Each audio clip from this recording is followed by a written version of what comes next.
Imagine a creature that looks like a mutated tadpole, lurking in the dark like a ghost at the bottom of a trench. This is the realm of the Cusk. They drag out their lives down to 3,000 feet below sea level, where the temperature is permanently locked in a freezing range of 32 to 50 degrees Fahrenheit.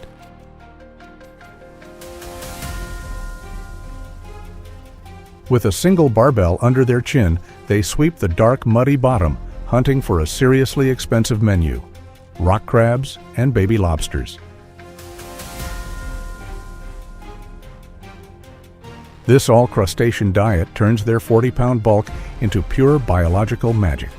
It completely changes their protein structure, creating dense, chewy meat with a pure sweetness just like lobster.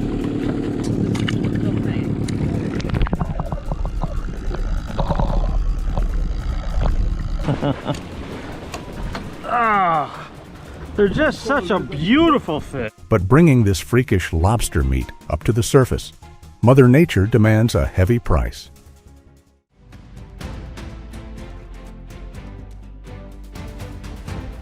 Today, anglers are pulling a long line up from 1,000 feet deep. The tug of war with a 30-pound cusk is just draining. Abba! Herlig! Hadde en liten anelse om at det kom til å... The ice under their feet starts to crack, and then the monster breaks the surface.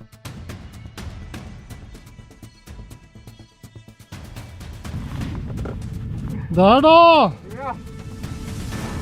Yanked up from the deep, it gets hit with sudden barotrauma. Its eyes bulge out, and its stomach is pushed right out of its mouth. It's a shocking, brutal sight. But it's the naked truth of deep-sea fishing.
Meanwhile, in the North Atlantic, the air temp right now is below 0 degrees Fahrenheit.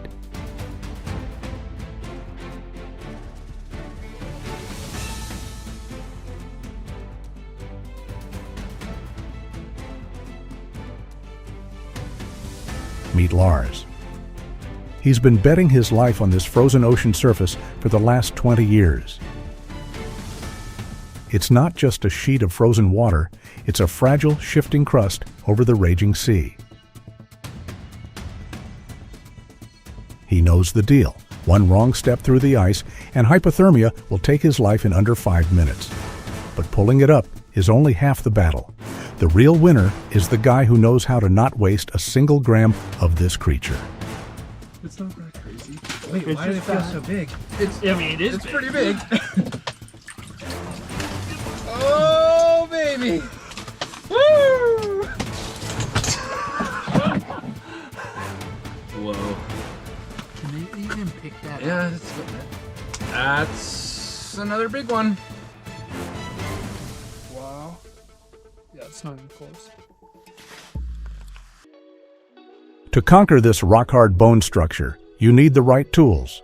One clean V-shaped cut behind the gills.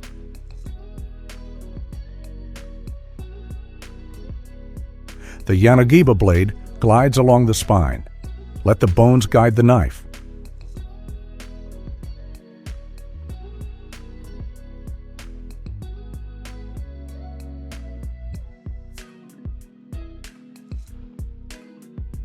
A perfect cut, leaving not a single gram of meat behind.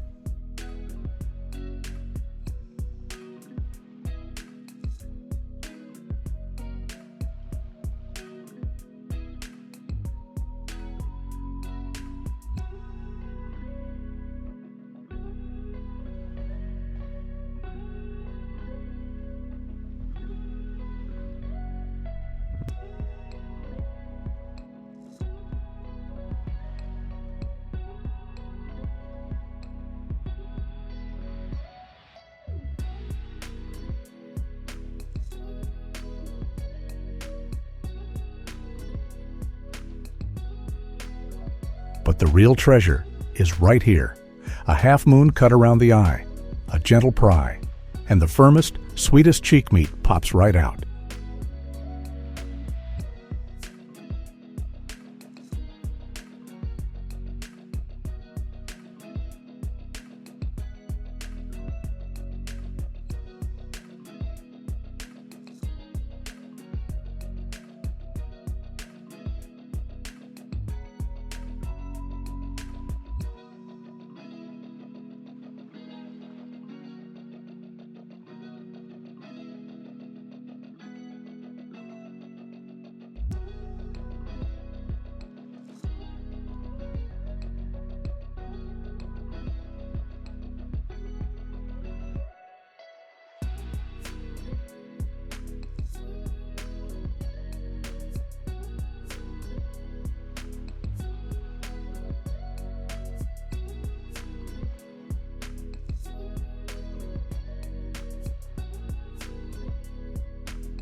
Everything is ready for a magical transformation.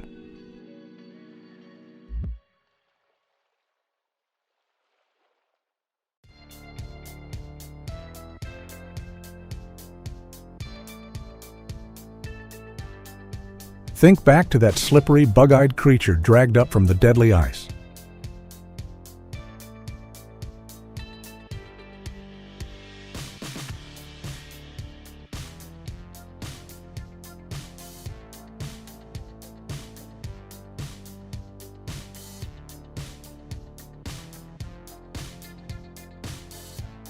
Now, look at this.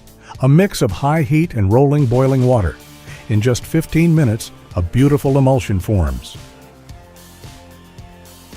Fish oil and proteins blend together, turning clear water into a thick, rich, milky white soup without a single drop of cream. Alternatively, you can also grill the fillet. The meat is incredibly dense. When you bite in, you can actually feel the bounce against your teeth. A deep, rich sweetness spreads out, exactly like eating a prime lobster tail.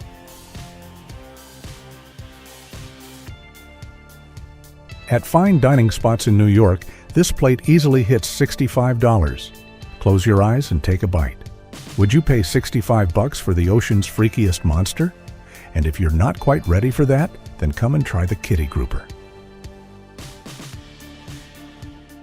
Resembled the skin on the fish, so consequently they named the fish Kitty Mitchell.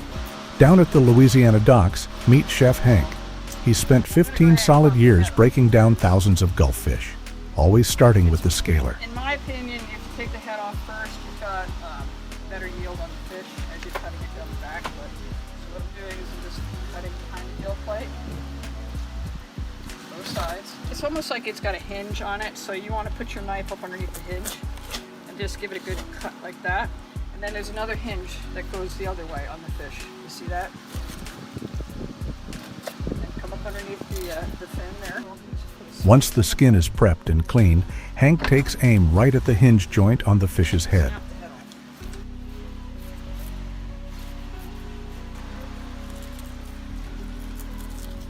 It's the bone. So what I'm doing is I'm putting my pressure against the bone.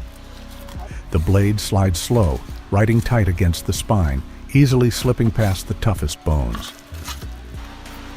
Start cutting from the bottom fin. Nice little slice there. Across the tail, another slice.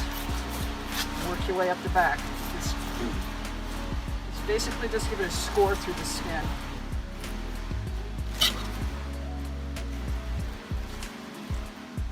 What you want to do is you just kind of let your knife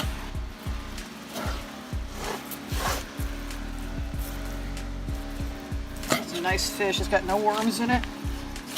Sometimes, you know, depending on where the fish live, what they're feeding.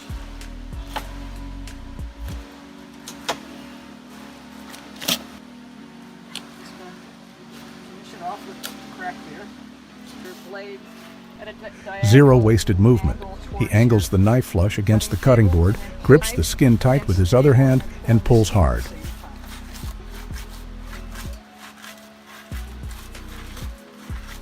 Just kind of cut it at an angle this way, like that.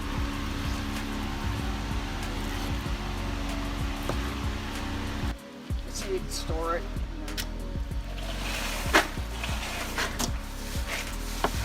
Just basically run your knife against that plate and just drive it down towards the eyeball. Give it just a little bit of a cut towards the skin. And then what I'm going to do is just use my thumb. Watch how he turns this meat into a flawless dish, using every bit, including the belly. That's a grouper cheek. I'm going to take this and just cut it back through here underneath the head, right behind the gill. Two. After just cut it off. And that's your grouper throat, right there. Lots of nice meat in there. You can fry it, bake it. Sometimes what I'll do is I'll just put it in a boil for a little bit and then let all the meat fall out of it. Let's drizzle this up a little bit. I've got this nice little brush so that we can make it nice and even.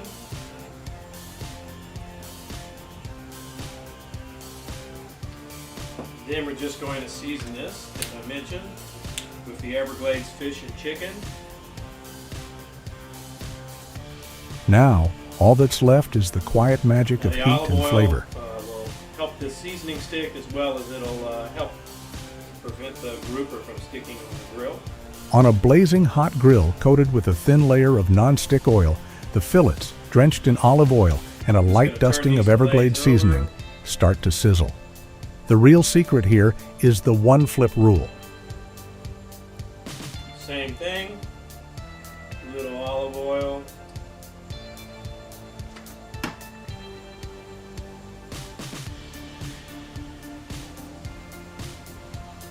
Exactly 5 minutes in, when the edges curl up just a bit and the fat starts pooling on top, Hank uses 2 spatulas to gently flip the fish, keeping the meat perfectly intact. Now, as soon as we get this grouper seasoned up, which we're almost done, I'll show you how to prepare the grill. Take a pair of tongs, and I've got a clean rag here. We're going to soak up the oil, and then just rub it on the grill grates. Now, you know, you do need to use caution here and be careful. You can certainly start a fire or burn yourself if you're not paying attention to what you're doing. I've got just a little bit more here.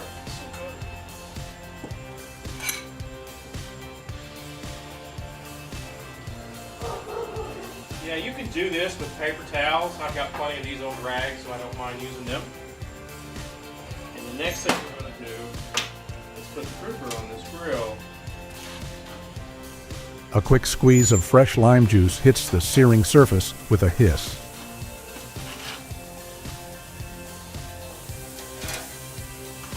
This fish, rocking the exact same pattern as that infamous Louisiana Madam's dress back in the day, has now become a masterpiece. Fillets cook, like as I mentioned earlier, about 5 or 6 minutes each side. You do want to keep an eye on them just in case you get some flare up from the oil that you put on the grill grates. Some of it are starting to curl up, and there's some juice laying here in the grouper, so it's time to turn this. Now I like to use 2 different spatulas because these are pretty long fillets. And don't worry, no matter what you do, you will get a little stick.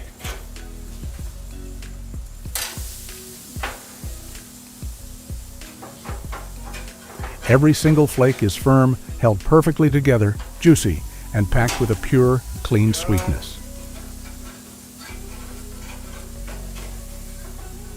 You want to be a little bit more gentle than I was with that first piece. And what I'm going to do here is just sprinkle a little fresh lime juice.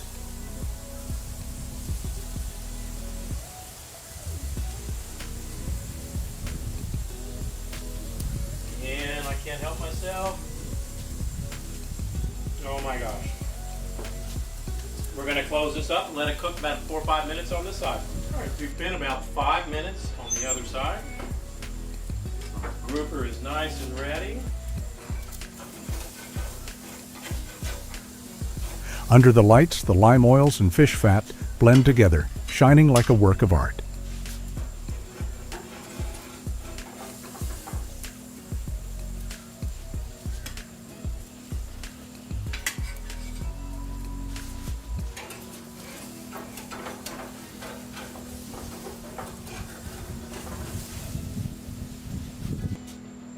just removed our grouper fillets from the grill.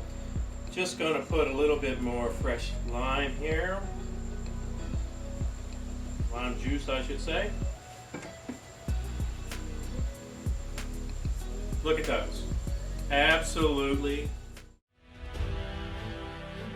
If you're diving a deep reef and spot a bright red stick hovering upside down, do not touch it. It's not a broken piece of coral, and it's definitely not a sea snake.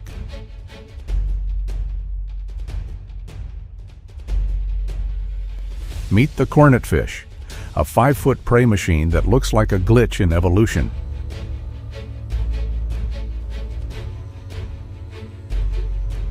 One-third of its body is a hollow, tube-like snout, basically a high-speed ocean vacuum.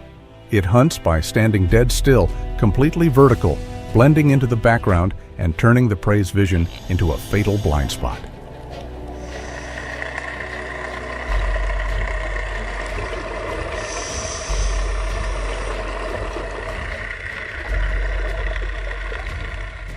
Hooking this thing on a line? Almost impossible. To catch one, a diver has to hold his breath, glide through the water like a ghost, and fire a spear gun in a split second before this long, skinny shadow vanishes into thin air.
Keep it dead quiet and just listen.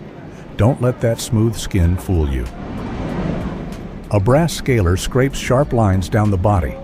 Every single one of those microscopic invisible scales has to be stripped off first, or they'll tear the delicate meat to shreds.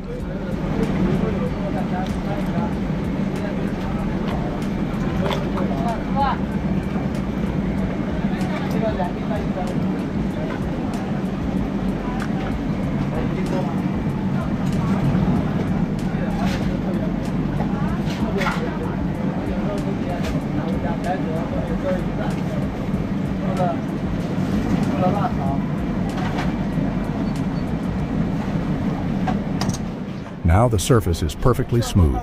The steel drops. Head's gone. A Yanagiba knife glides effortlessly down the narrow bone structure.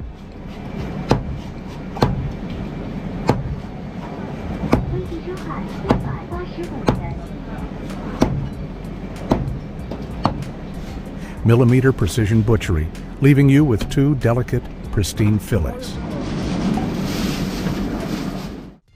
When the yield is this small and precious, you don't just cook it.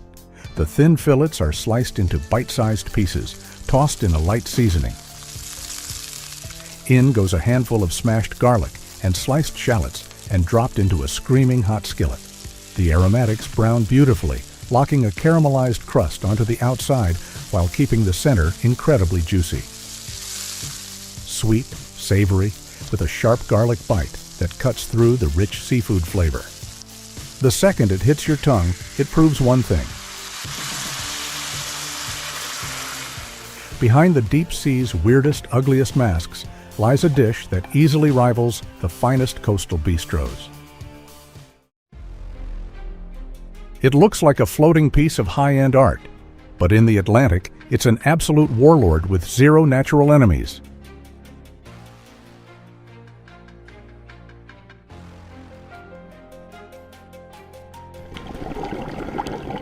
A single female lionfish pumps out 2 million eggs a year.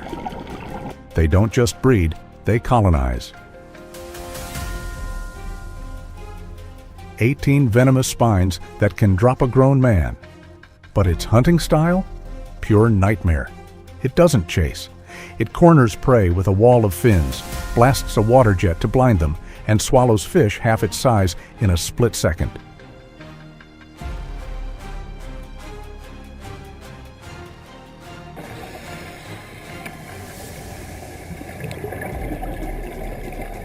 To catch one, you have to face it down.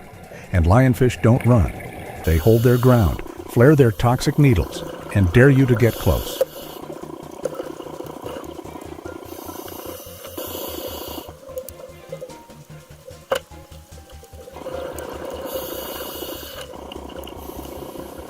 Divers have to push within inches of the venom and fire a hand spear.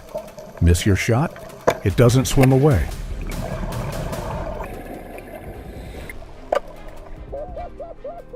It just hovers there, fully armed and locked on. In the Florida Keys, hunters wage war on them, pulling up over 1,000 in a single weekend derby.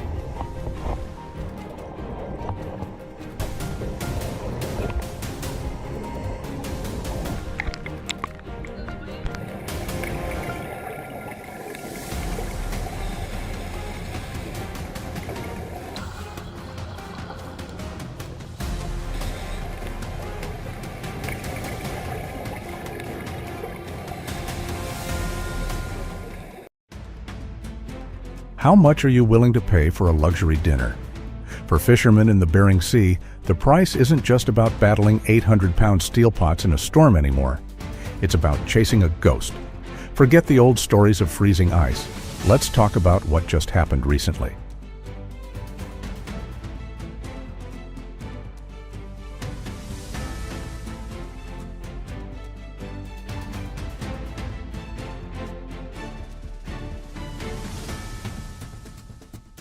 Over an icy 24-month stretch, an estimated 11 billion crabs vanished from the Bering Sea floor without a trace, forcing the U.S. government to shut down the fishery entirely for the first time in history.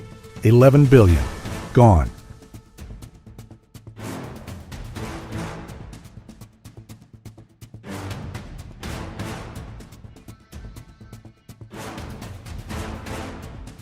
If you were a veteran captain, you just drop 200 grand on fuel and bait.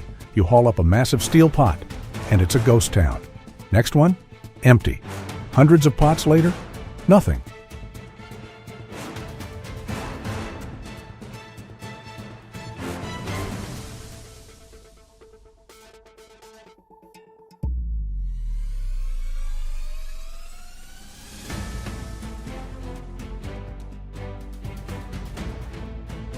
No paycheck. Just a mountain of crushing debt. The culprit wasn't overfishing, it was a silent marine heat wave. It spiked the crab's metabolism, causing billions of them to literally starve to death in the freezing dark.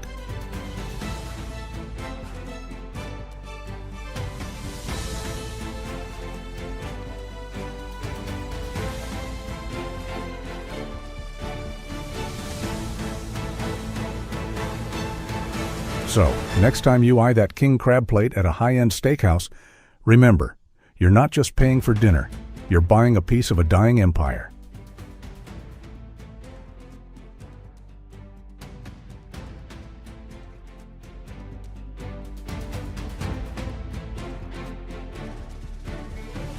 Would you drop into a rusted shipwreck where sunlight never reaches?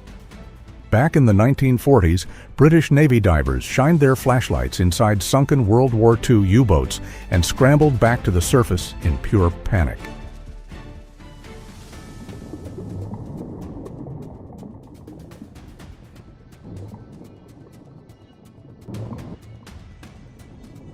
It wasn't unexploded torpedoes that terrified them.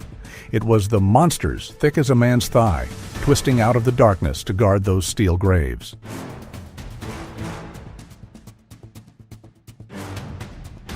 Meet the giant conger eel. With a bite force engineered to crush rock crabs, you can't rely on basic bait to conquer this beast. Divers have to grab a high-pressure spear gun, dive deep, and swim straight into their den. No bait, no waiting around. It's a split-second game of chicken. If the spear hits home, you feast. If you miss, the hunter instantly becomes the hunted.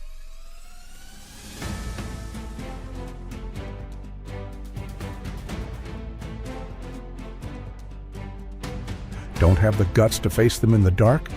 Your only other option is a midnight showdown on the surface. Literally only got one. I'm gonna try and pick it up. I don't know if it's gonna snap. That's when these predators crawl out of their steel tombs to hunt. It turns a regular night fishing trip into a brutal pitch-black tug-of-war, where one wrong move will drag you clean over the rail. Well, guys, I was just packing up. You think that's it? Yeah, he thinks it's not heavy.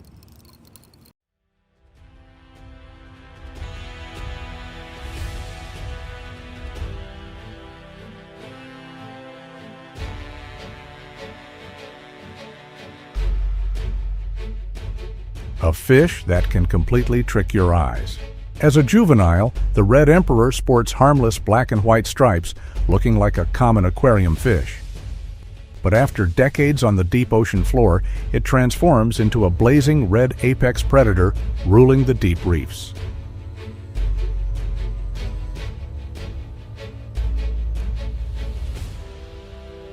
Over 3.6 feet long, weighing up to 66 pounds, frozen solid in the rocks, then striking in a flash.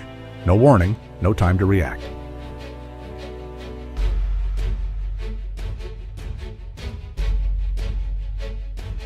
Out on the wild Ningaloo Reef in Western Australia, Marcus, a free diver with 15 years of experience, drops down 130 feet to face this monster. The fish explodes with raw power, ripping the line and dive-bombing into the reef to tear the gun right out of Marcus's hands.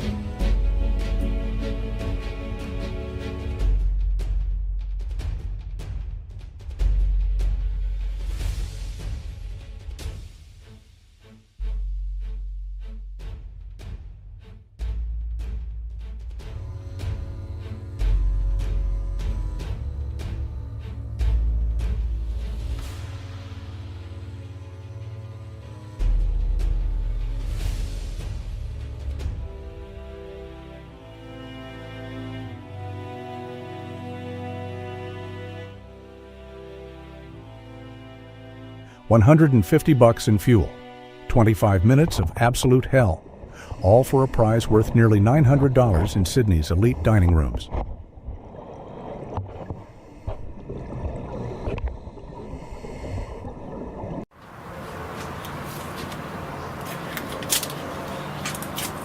Watch the $400 Deba knife make its move. A clean, razor-sharp line runs right along the spine.